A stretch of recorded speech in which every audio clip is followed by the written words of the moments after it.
Bismillahirrahmanirrahim. Assalamualaikum warahmatullahi wabarakatuh. Alhamdulillahilladzi an'ama alaina bi ni'matil imani wal islam.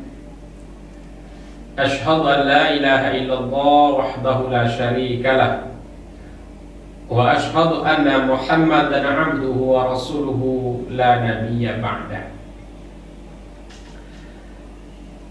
Saudara-saudaraku, para pendengar, para pemirsa dirahmati Allah Subhanahu wa taala. Alhamdulillah, bersyukur kita kepada Allah Subhanahu wa taala. Kembali kita melanjutkan kajian tafsir Al-Qur'an kita dengan kitab Tafsir Jalalain, untuk kita mengambil pelajaran intisari sebagai dasar dalam kehidupan kita. Kemudian salawat dan salam lalu kepada tecakan buat junjungan alam Nabi besar kita Muhammad sallallahu alaihi wasallam, dan ucapan Allahumma shalli ala sayyidina Muhammad wa ala ali sayyidina Muhammad. Saudara-saudaraku, para pemirsa dirahmati Allah Subhanahu wa taala, pada sesi yang lalu kita sudah membahas itu surah Al-Fatihah, surat yang pertama dalam Al-Qur'an. Surat yang pertama dalam Al-Qur'an itu sudah kita bahas pada sesi sebelum ini. Nah, sekarang kita lanjutkan surah kedua, itu surah Al-Baqarah. Surah Al-Baqarah ini, Al-Baqarah itu artinya sapi. Di situ ada diceritakan ada sapi betina di situ. Jumlah ayatnya adalah mi'atani wasittu wasamanuna ayatan. Jumlah ayatnya adalah 286 ayat. Nah, ini surat panjang ini. Surah Al-Baqarah ini jumlahnya adalah 286 ayat. Disebut surat Al-Madaniyah, surat Madinah. Diturunkan periode Rasulullah sudah berada di Madinah. Dalam surat ini, terus sekalian, dengan jumlah tadi 286 ayat, akan banyak nanti pembahasan-pembahasan atau ilmu-ilmu yang bisa kita jadikan sebagai dasar kehidupan kita. Karena Al-Quran itu merupakan jalan hidup yang harus kita jadikan sebagai dasar. Ikuti Al-Quran itu, ikuti Al-Quran. Kita ini makmum, Al-Quran itu imam di depan, kita di belakang makmum. Insya Allah, bila kita ikuti imam itu, maka kita akan selamat. Mari sama-sama kita mencoba untuk menganalisa, membacanya, untuk kita dikasih tadabbur, untuk kebaikan kita, keselamatan kita, kebahagiaan kita di dunia akhirat. Bismillahirrahmanirrahim. Dengan menyebut nama Allah yang Maha Pengasih lagi Maha Penyayang. Alif Lam Mim. Allahu a'lamu bimuradihi bidzalika. Lapas alif lam mim. Alif lam mim ada 3 huruf. Alif lam mim itu dimaknakan dalam tafsir ini Allahu a'lamu bimuradi. Hanya Allah lah yang mengetahui, hanya Allah lah yang paham, hanya Allah lah yang tahu makna lapas alif lam mim itu. Allah yang tahu, selain Allah tidak tahu, selain Allah tidak paham, hanya Allah yang mengetahui. Walaupun dalam tafsir Ibnu Abbas, kalau saya tidak silap, itu ada dijelaskan di situ A itu, alif itu dimanakan Allah, lam itu dimanakan Jibril, mim itu dimanakan Muhammad sallallahu alaihi wasallam. Tapi dalam kitab Tafsir Jalalain ini hanya penjelasannya Allah a'lamu bi muradihi, hanya Allah yang mengetahui makna lafaz alif lam mim itu. Zalika ay hadha ini. Zalika ay haza, artinya ini. Ini mana? Ini kitab. Haza kitab. Haza Alkitab, ini kitab. Kitab mana? Al-Quran. Jadi maksudnya zalikal kitabula, ini kitab. Zalika dimanakan haza, mana ini, berarti itu apa? Al-Quran, ini kitab Al-Quran. Ini kitab Al-Quran alladzi yaqra'uhu Muhammad. Itu kitab yang dibaca oleh Nabi besar kita Muhammad sallallahu alaihi wasallam. Allah turunkan ke Rasulullah, ke Nabi kita Nabi Muhammad, kemudian disampaikan kepada kita, karena Al-Quran ini salah satu kitab yang turunkan kepada nabinya. Di antara 4 kitab, yang pertama Zabur Daud, yang kedua Taurat Musa, yang ketiga adalah Injil Isa, yang keempat Al-Quranul Karim, mushaf yang mulia itu Nabi Muhammad, kepada Nabi Muhammad sallallahu alaihi wasallam, yang mana hari ini alhamdulillah sampai kepada kita dan kita jadikan sebagai bacaan yang sangat menyenangkan sekali. Muta'abbadu bi tilawatihi, beribadah membacanya, berpahala membacanya dibandingkan dengan yang lain. Maka kita suruh berlutut baca Quran ini. La raibah, la raibah, tidak ada keraguan. Tidak ada keraguan. Isi kandungan Al-Quran tidak ada keraguan atau kebimbangan. La syakkah, tidak ada ragu. Jadi tidak ada keraguan, tidak ada kebimbangan, tidak syakkah, tidak ada keraguan sedikitpun. Al-Quran itu jelas. Maka orang yang baca Al-Quran sampai hari ini alhamdulillah tidak pernah kita dengar orang saya sudah puas baca Quran itu. Tidak ada kita seperti itu. Saya sudah bosan baca Quran juga, tidak ada kita seperti itu. Tidak ada kita dengar sampai hari ini orang mengatakan saya sudah puas baca Al-Quran, saya sudah bosan baca Quran. Tidak ada. Malah justru dari kita baca Al-Quran, yang kita baca Al-Quran, kita merasakan keenakan, senang, batin tenang, jiwa tenang, bahagia dari kita baca Quran. Ya, asal lisan kita, di asal lisan kita baca Al-Quran. Saya ingat satu ketika dulu almarhum Buya Bakhtiar Daud pernah mengatakan, kalau kamu ingin fasih berbicara, fasih lancar ngomongnya, asal lisanmu dengan baca Al-Quran. Itu kata almarhum Buya. Asal lisanmu, asal dengan baca Al-Quran, perbanyak baca Al-Quran, membuat fasih ngomong kita itu. Maka banyak baca Quran, insya Allah berkahnya juga luar biasa, insya Allah pahalanya juga luar biasa. Dan hadis Rasul mengatakan, satu huruf kita baca dapat 10 kebaikan, 10 kebaikan, satu huruf. Kalau kita baca Yasin 83 ayat kali 10 berapa jumlah huruf di situ? Itu kalau secara ekonomi, hitung-hitungan. Begitu besar Allah berikan pahala kepada kita. Maka dengan kita baca Al-Quran, insya Allah itu akan membuat hati kita tenang. Cobalah di saat kita dalam keadaan gelisah, tidak tenang, dalam keadaan tidak apa, baca Al-Quran, ambil duduk baca Quran, insya Allah aman. Fihi, padanya, dan tidak ada keraguan padanya Al-Quran itu. Apa makna situ, saudara sekalian? Ai min indillah, artinya dari sisi Allah Subhanahu wa taala. Al-Quran itu betul-betul datang dari Allah. Al-Quran itu betul-betul datang dari Allah Subhanahu wa taala. Kemudian tidak diragukan lagi oleh kita, tidak diragukan lagi bahwa Al-Quran ini merupakan memberikan kebaikan kepada kita. Cobalah saudara sekalian, dalam kondisi-kondisi sulit kita, ambil air wudu, bacalah Al-Quran. Di rumah kita juga seperti itu, baca Al-Quran, sering baca Al-Quran rumah kita itu, supaya dapat fadilah rumah kita, kebaikan rumah kita itu. Sering kita baca Al-Quran, iqra'ul Quran, baca Al-Quran rumah kita itu. Kemudian aksiru, dalam hadis lain mengatakan aksiru min tilawatil Quran fi buyutikum, perbanyak baca Quran di rumah. Perbanyak baca Quran di rumahmu kata Rasulullah. Perbanyak baca Quran. Fa'inal baital ladzi la yaqra'ul Fa'inal baital ladzi la yaqra'ul Quran, maka rumah yang jarang dibaca Al-Quran jarang dibaca Quran artinya saudara sekalian,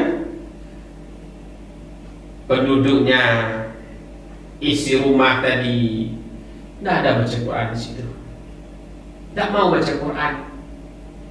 Maka orang seperti ini saudara sekalian, Allah menjelaskan, Rasul menjelaskan hadis tadi, yakillu khairu, sedikit kebaikan rumah tangga itu, sedikit kebaikan, wa yaksuru sarruhu, banyak buruknya lagi.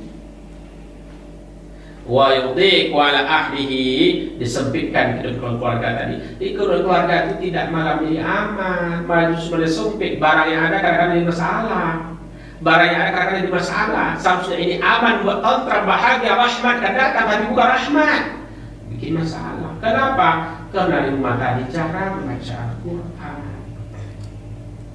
Maka baca Al-Quran, insyaallah maka kita akan mendapatkan kebaikan yang sangat luar biasa. Baca Al-Quran, baca Al-Quran, baca Al-Quran, kembalilah kita ke Al-Quran, insyaallah maka kita akan mendapatkan hidayah dari Allah Subhanahu wa taala.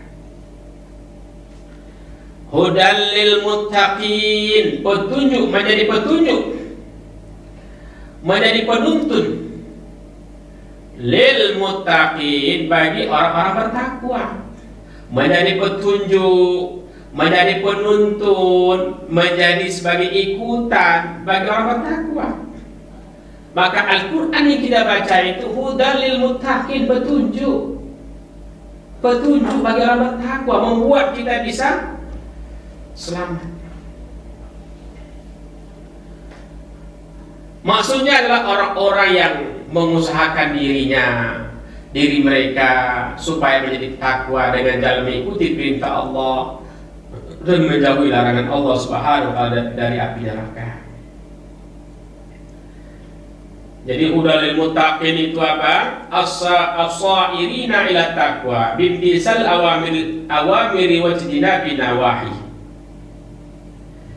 lintifaihim bizalika nar, yaitu mengarahkan dirinya kepada ketakwaan, membawa diri kepada ketakwaan dengan cara apa? Dengan cara mengerjakan perintah Allah Subhanahu wa taala, meninggalkan Allah Subhanahu wa taala. Kemudian dia menjaga dirinya daripada siksaan daripada api neraka yang sangat panas. Itu orang bertakwa. Makna secara umum orang bertakwa itu. Saudara-saudaraku, para pemirsa, para pendengar, rahmati Allah Subhanahu wa taala. Kemudian ayat selanjutnya adalah alladzina yu'minuna yusaddiquna, orang-orang yang beriman, yang mereka itu membenarkan, yang tanda orang bertakwa itu yang pertama adalah alladzina yu'minuna, itu orang-orang yang beriman yang membenarkan. Apa yang dibenarkannya itu? Bil ghaibi. Bil ghaib itu yang tidak nampak, yang tidak kelihatan oleh mata kita, yang tidak kelihatan, yang tidak nampak. Bima ghaba anhu minal ba'si wal jannati wan nar, itu suatu yang tidak nampak, yang ghaib daripada mereka itu apa? Hari berbangkit, surga, neraka, itu tidak kelihatan. Hari berbangkit tidak kelihatan, surga tidak kelihatan, neraka tidak kelihatan. Itu ghaib. Ghaib artinya apa? Tidak nampak barang itu ghaib. Maka barang yang ghaib seperti ini, orang beriman, orang bertakwa, dia percaya, dia tidak ragu dengan hal itu, dan dia yakin bahwa surga itu ada, neraka itu ada, berbangkit nanti itu ada. Semuanya dia tidak meragukan sedikit pun. Dia bertakwa. Maka dibuktikan dengan dia bertakwa tadi, dia percaya kepada yang tidak nampak tadi, dengan ibadah kepada Allah Subhanahu wa taala. Maka kehidupan sehari-hari selalu dekat kepada Allah, tidak pernah meninggalkan salatnya, tidak pernah meninggalkan puasa Ramadannya. Dia selalu bersedekah, berinfak. Kenapa? Ya yakin bahwa apa yang dilakukan hari ini insyaallah ini akan menjadi hasil yang baik nanti di sana, nanti dia sudah berada di alam akhir nanti. Akan itu tempat yang paling mulia baginya. Allah muliakan dia nanti dengan keistimewaan yang Allah berikan kepadanya. Kenapa? Karena semasa hidup di muka bumi ini, alhamdulillah, ia hidup dalam keadaan selalu beribadah kepada Allah Subhanahu wa taala dan percaya kepada Allah Subhanahu wa taala. Saudara-saudaraku, para pendengar, para pemirsa, dirahmati Allah Subhanahu wa taala. Kemudian wa yuqimuna shalah, mendirikan salat.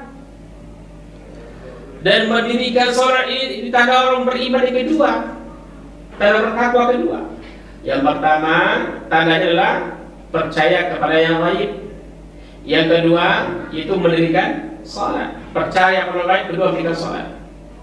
Ini tanda orang beriman yang kedua, saudara-saudara. Tanda orang bertakwa yang kedua, saudara-saudara. Mendirikan salat artinya apa? Melakukan sebagaimana mestinya. Mendirikan salat itu artinya ayatuna biha bihuquqiha, menunaikan, melaksanakannya sebagaimana ya mestinya seperti apa gitu. Seperti apa salat itu? Ada rukunnya, ada syaratnya, ada kepiat-kepiatnya itu. Nah, itu dilakukan dengan betul-betul sesuai dengan syarat, sesuai dengan aturan, sesuai dengan yang disyariatkan.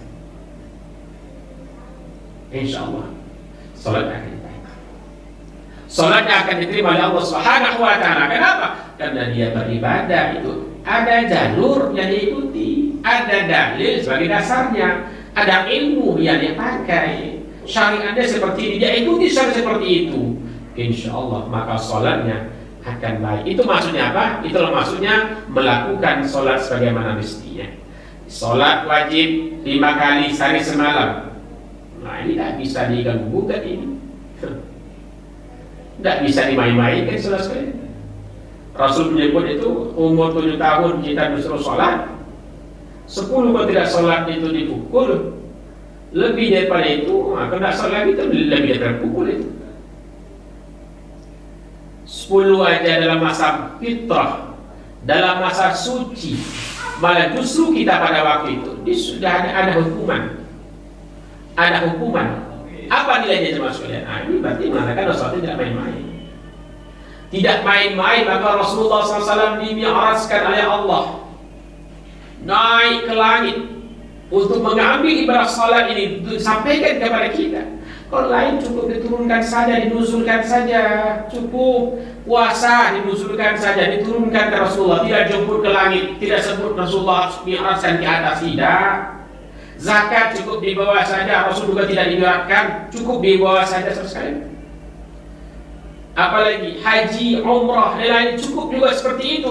Tidak perlu Rasul harus naik ke atas untuk menyebutnya, tidak perlu. Cukup dinuzulkan, diturunkan saja ke Rasulullah Sallallahu Alaihi Wasallam. Saudaraku, para pemirsa, para pendengar dirahmati Allah Subhanahu Wa Taala. Maka oleh sebab itu, suruh anak kita sholat kalau belum sholat, suruh istri suami kita sholat kalau belum sholat, suruh ponakan kita sholat kalau dia belum sholat, suruh keluarga kita sholat kalau dia belum sholat, suruh semua anak keluarga kita, nusanak kita, ummi kita, kaum kerabat kita untuk sholat kalau belum sholat. Kenapa? Karena sholat ini merupakan yang menentukan sah tidak sahnya ibadah-ibadah kita yang lain. Sholatlah menjadi barometer ukuran untuk menentukan diterima atau diterima ibadah-ibadah kita lain. Sekalipun kita orang yang dermawan, suka menolong, orang yang rajin bersedekah, suka membantu, artinya apa? Selalu berbuat kebaikan. Tapi ingat saudara, kalau salat tidak ada, ibadah salat tidak ada, maka semuanya akan hampa dan tidak mendapatkan fadilah apa-apa dari Allah Subhanahu wa taala. Maka dimanapun kita berada, sekalipun dalam kondisi sulit dan payah, sakit ataupun seperti apa, selagi dalam kondisi sehat, normal akal kita, tidak dalam kondisi pikun sebagainya, maka sholat adalah hukumnya tetap wajib. Tidak bisa berdiri, ya duduk. Tidak bisa duduk, ya berbaring. Seperti apa bisanya? Pokoknya kita dalam kondisi sehat, normal, sehat, maka sholat adalah itu wajib kepada kita untuk melaksanakannya. Saudara-saudaraku, para pemirsa, para pendengar dirahmati Allah Subhanahu wa taala. Maka oleh sebab itu hendaknya kita selalu menjadikan ibadah salat ini ibadah yang betul-betul ibadah yang utama dalam kehidupan kita. Ibadah yang utama itu maksudnya apa, saudara sekalian? Ibadah yang mana inilah yang akan mensahkan ibadah-ibadah kita yang lain. Maka suruh saudara kita yang lain tidak sholat. Karena itu juga tanda orang-orang yang bertakwa. Dan sebagian dari kami berikan kepada mereka, dan sebagian dari rezeki kami berikan kepada mereka, mereka sedekahkan. Yang kami anugerahkan kepada mereka, wa mimma razaqnahum yunfikun, dan sebagian daripada rezeki yang kami berikan kepada mereka, hum yunfikun, mereka sedekahkan. Ini juga tanda takwa. Yang pertama, percaya kepada yang gaib. Yang kedua, mendirikan sholat.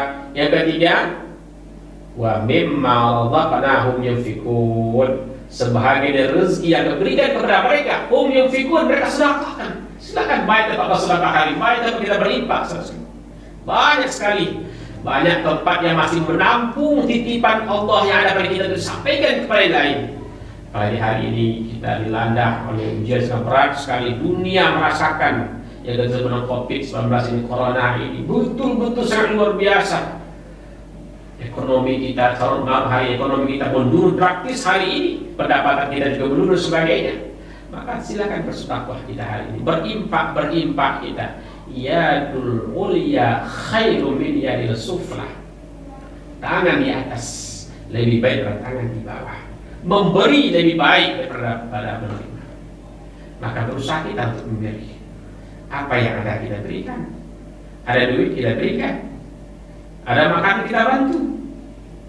Apa saja yang bisa untuk membuat kita baik, membuat kita bisa sedekah, silakan kita bersedekah selagi ada yang menerimanya.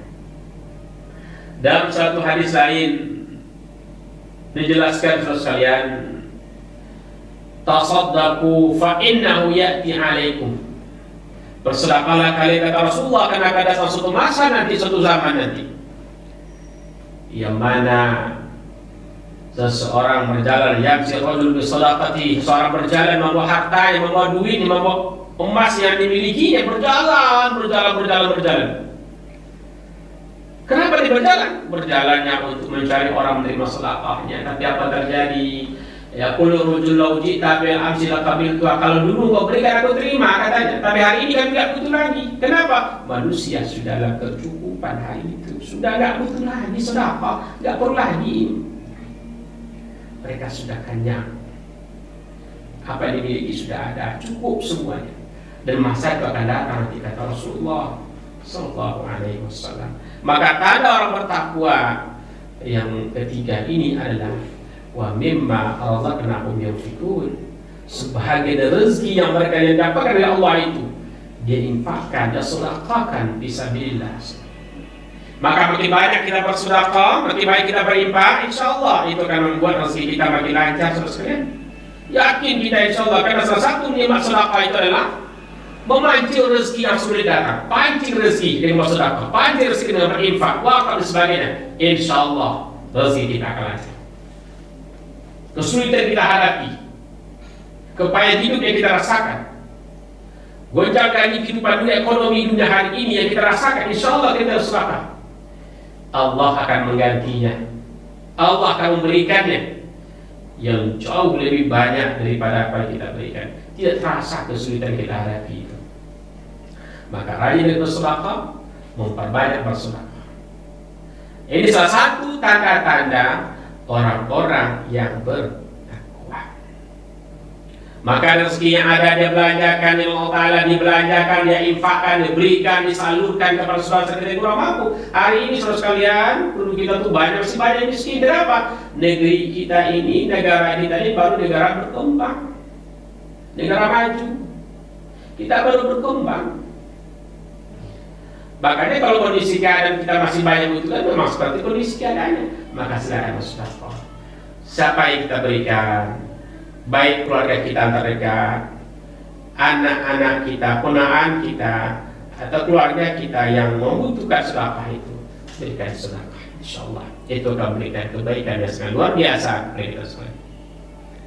Itu sama ibaratkan kita menabung hari ini.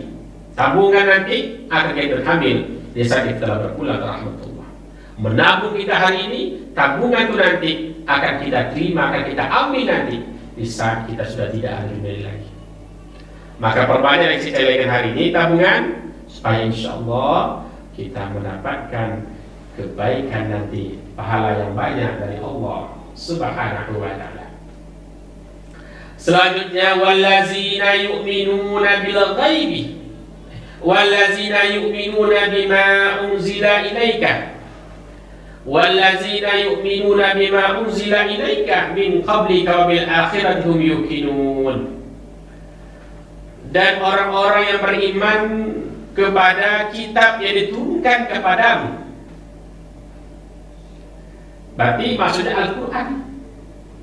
Dia orang yang percaya Al-Quran dan dia tidak meragukan lagi.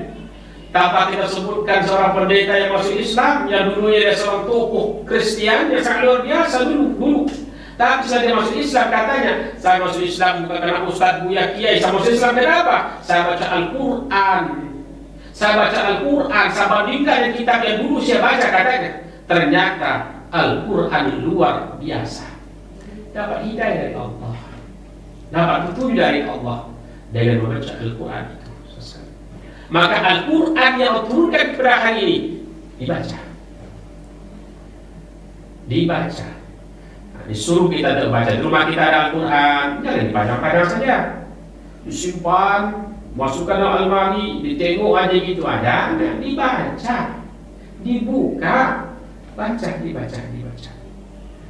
Insya Allah itu akan memberikan keberkahan kepada kita. Rumah kita akan aman, rumah kita akan tenang dan tentram, disebabkan karena penduduk atau orang rumah itu membaca Al-Quran. Maka anak kita ajarkan baca Al-Quran. Kalau kita tak mampu, tak bisa ngajar karena kesulitan kita, kesibukan sebagainya, silakan hantarkan ke tempat-tempat yang menampung itu. Kalau tidak, datangkan guru ke rumah kita, bayar, peripatkan orang rumah kita, ustaz atau ustazah rumah kita, ajarkan anak kita baca Al-Quran.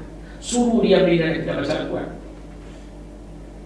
Atau hantarkan ke tempat-tempat lain, TPA atau TPQ, sekarang banyak sekali yang menampung untuk siap menerima amanah dari orang tua untuk anak supaya bisa baca Al-Quran. Hantarkan ke sana. Rugi kalau ibu bapak mendapatkan anak tidak bisa baca Al-Quran, rugi sekali. Rugi ibu bapak kalau mendapatkan anaknya tidak bisa membaca Fatihah nanti di saat ibu bapak sudah berpulang ke rahmatullah. Pada harapan kita sangat besar kepada anak itu. Besar harapan kita.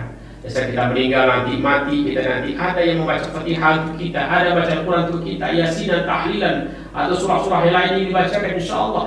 Di asbab dan sebab surah itu Allah sampaikan kepada kita kebaikan. Maka bahagialah orang kubur nanti mendapatkan pahala-pahala di kalimat dibaca oleh orang yang hidup yang Allah sampaikan kepadanya. Maka oleh itu perbanyaklah baca Al-Quran itu. Percaya kepada Al-Quran itu termasuk salah satu tanda-tanda orang-orang yang bertakwa. Kemudian wa ma unzila min qablika wa bil akhirati hum yuqinun wa bil akhirati hum wa ma unzila min qablika wa bil akhirati hum yuqinun. Apa maksudnya? Dan kitab yang diturunkan sebelum engkau wahai Muhammad. Berarti sebelum Al-Quran itu ada berapa kitab? Ada 3. Berarti sebelum Al-Quran itu ada 3 kitab yang diturunkan. Yang pertama Taurat, Injil, dan Zabur. Itu turunkan sebelum wahai Muhammad sebelum Al-Quran itu.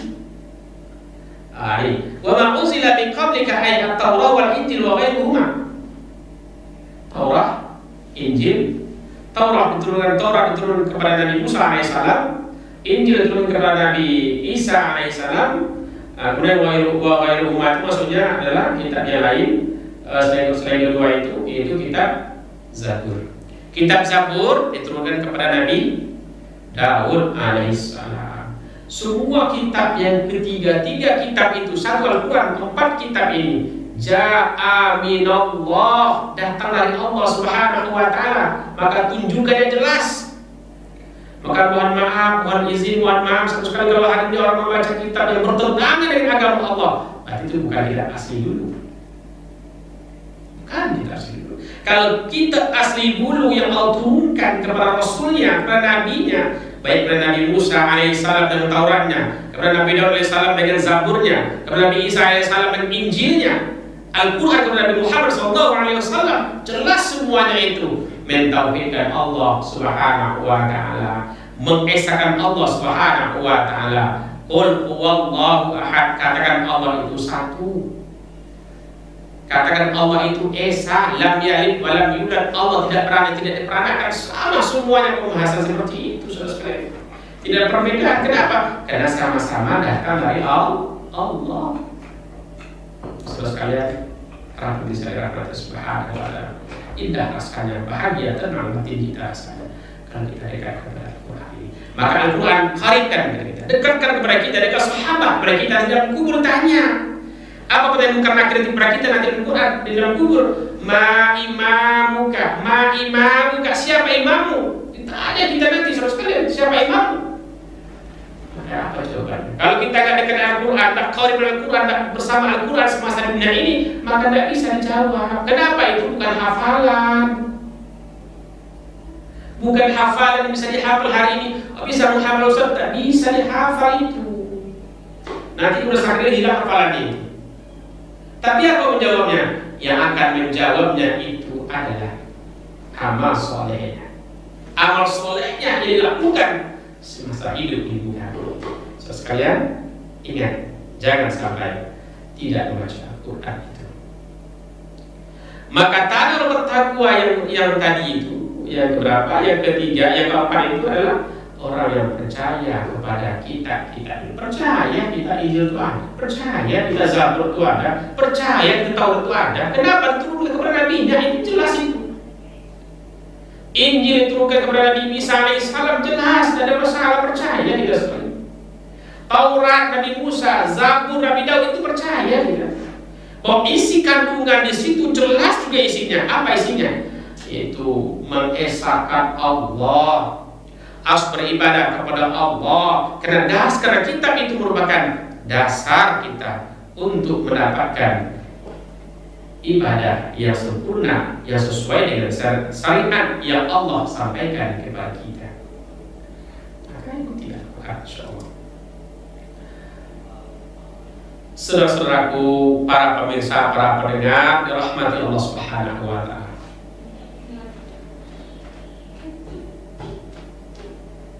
Wa bil akhirati hum yuqinun. Nah, ini yang kelima lagi. Dengan hari akhir mereka itu yakin. Pasti akan terjadi. Dunia ini fana, rusak dan binasa. Dunia ini fana, rusak dan binasa. Yang abadi itu, yang kekal itu bukanlah dunia. Dunia ini tidak selama-lamanya. Dunia ini tidak selama-lamanya, saudara. Maka mereka yakin bahwa wabil akhirati hum yuqinun. Dengan hari akhir mereka yakin, percaya.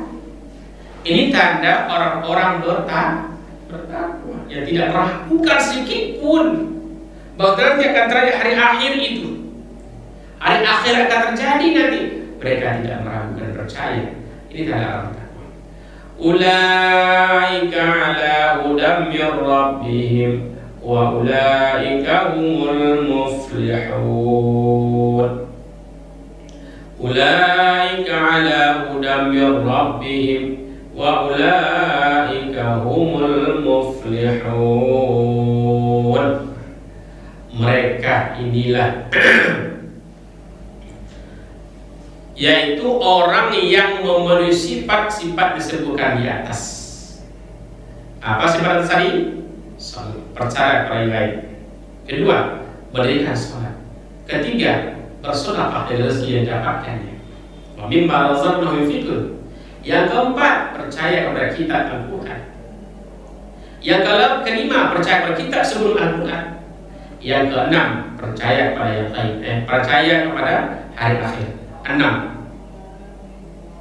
Enam inilah saudara sekalian yang mereka itu mengimani memenuhi sifat tersebut.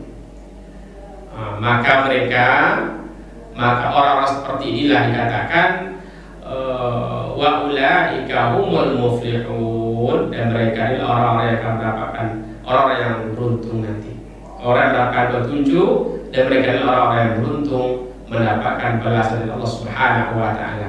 Seperti apa beruntung saudara sekalian? Disebutkan di sini adalah ulaika al-mausufuna bima zukira, yaitu orang mereka yang telah mensifati dengan apa yang disebutkan di atas, ala hudam min rabbihim wa ulaika humul muflihun al-faizuna bil jannati an-najuna minan nar. Itu mereka yang mendapatkan kemenangan nanti dengan bahasa surga, an-najuna minan nar, dan mereka yang terlepas dari siksa api neraka. Inilah orang-orang yang beruntung sekali, orang-orang yang mendapatkan kebaikan nanti. Mereka dikategorikan kepada hamba Allah yang bertakwa. Hamba bertakwa itu mempunyai sifat pertama tawadu, talantuf. Tawadu artinya bahasa sekalian merendahkan diri, tidak merasa hebat, tidak merasa pintar. Dia selalu merendahkan dirinya, sekalipun dia orang yang dikatakan orang yang berlebih dibandingkan lain, tapi kalau dia tawadu, selalu merendahkan diri.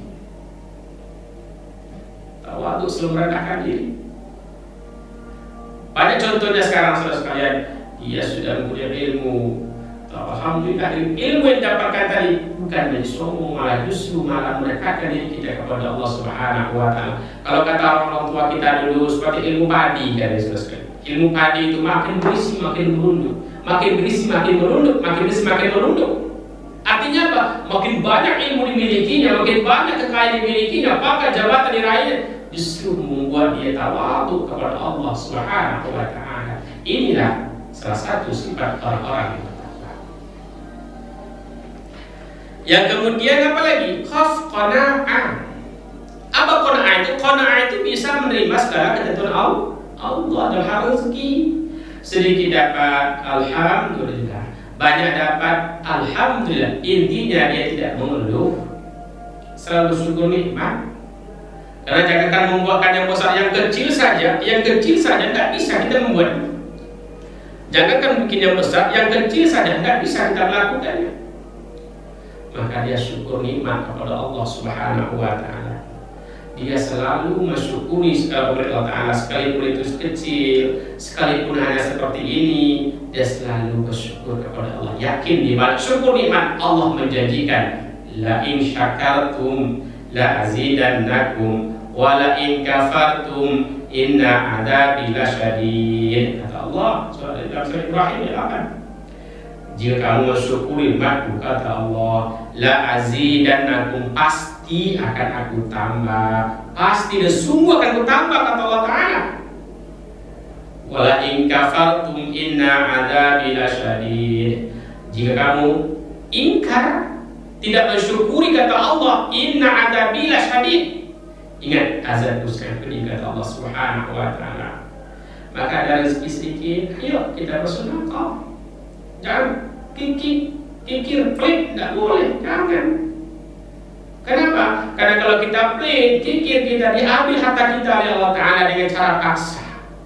Bukan sedikit yang hilang, bukan sedikit yang pergi. Satu ketika pada bertanya kepada saya, ya Ustaz, saya dulu ada harta yang mau dizakatkan, tapi tidak saya zakatkan. Saya jadikan uang itu untuk membeli ini, membeli itu, sebuah modal. Terus kenapa? Apa hasilnya? Terjadi terus sekali apa? Terjadi kebakaran. Kebakaran terjadi sih, kebakaran dahsyat sehingga menghanguskan, menghabiskan bukan hanya 100.000, 200.000, bukan 1 juta, 2 juta yang kita keluarkan seharusnya, malah justru puluhan juta yang hangus, yang habis. Pedih. Ingat kata Allah, azabku sangat pedih. Itu baru secuil sekecil itu. Belum seberapa nanti bandingkan besok ya. Maka syukur nikmat, orang yang syukur nikmat Allah tambah sehat badan. Ayo alhamdulillah, bawa badan untuk beribadah kepada Allah. Ada rezeki, alhamdulillah, rezeki itu kita gunakan fisabilillah. Contohlah Khadijah radhiyallahu anha, seorang istri Rasulullah yang sangat suci sekali, kaya luar biasa, dermawan luar biasa, manusia wanita terkaya, sudah terkaya di Jazirah Arab pada waktu itu. habis hartanya dipakai fisabilillah karena sayang dan cinta kepada suaminya Rasulullah sebagai seorang nabi, luar biasa beliau. Habis hartanya. Inilah ada contoh kali kita sesuai.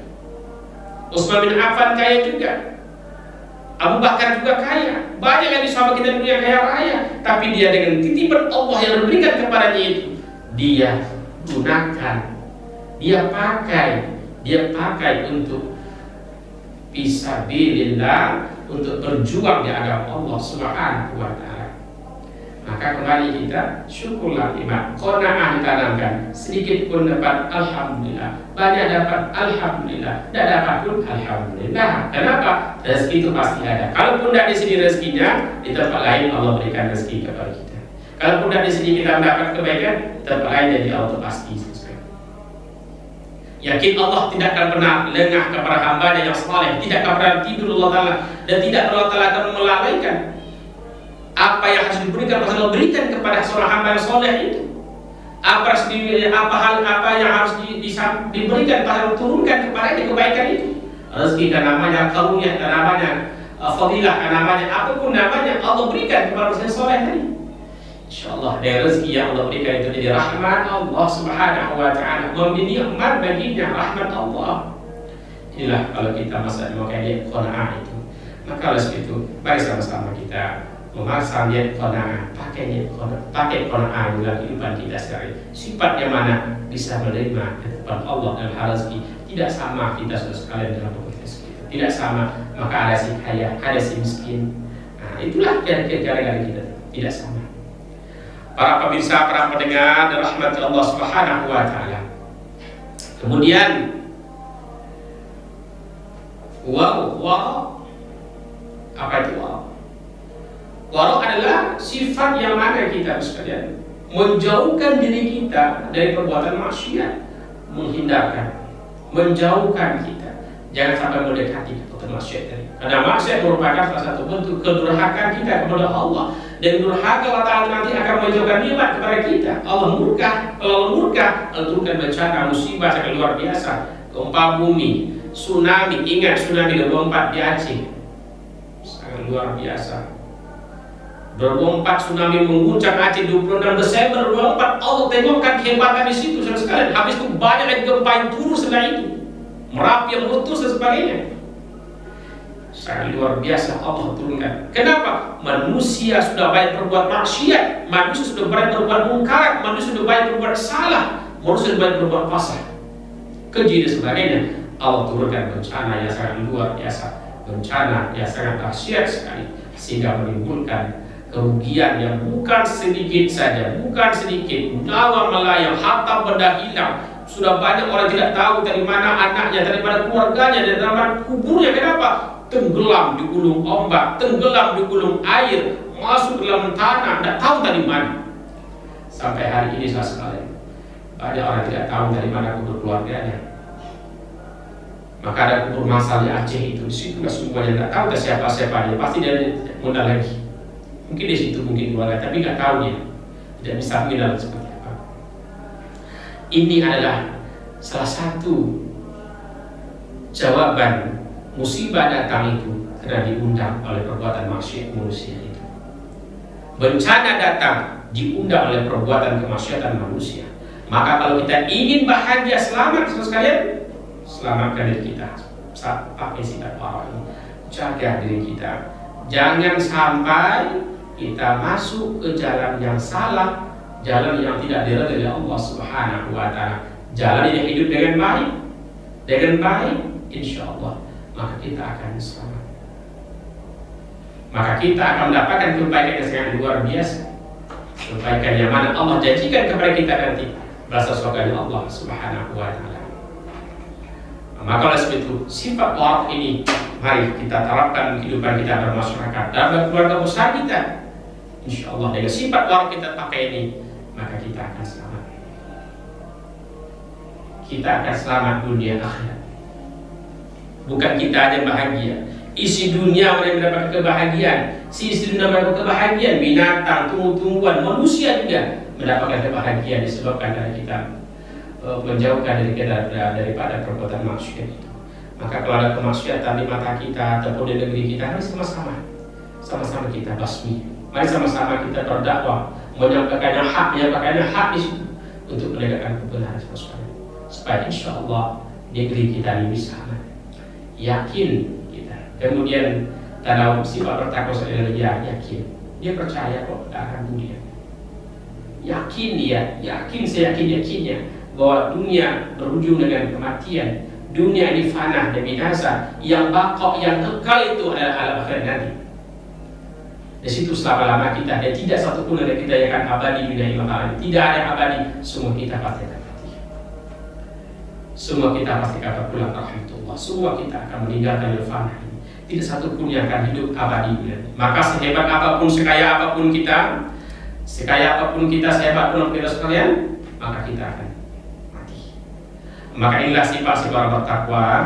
Sifat orang bertakwa ini merupakan sifat yang baik sekali yang harus kita tanamkan di kehidupan kita supaya insya Allah kita menjadi hamba Allah yang baik dan beruntung nanti. Terima kasih saudara sekalian, semoga ini bermanfaat dan berfaedah sama-sama. Insya Allah akan kita lanjut nanti pada sesi selanjutnya. Akhirul kalam, assalamualaikum warahmatullahi wabarakatuh.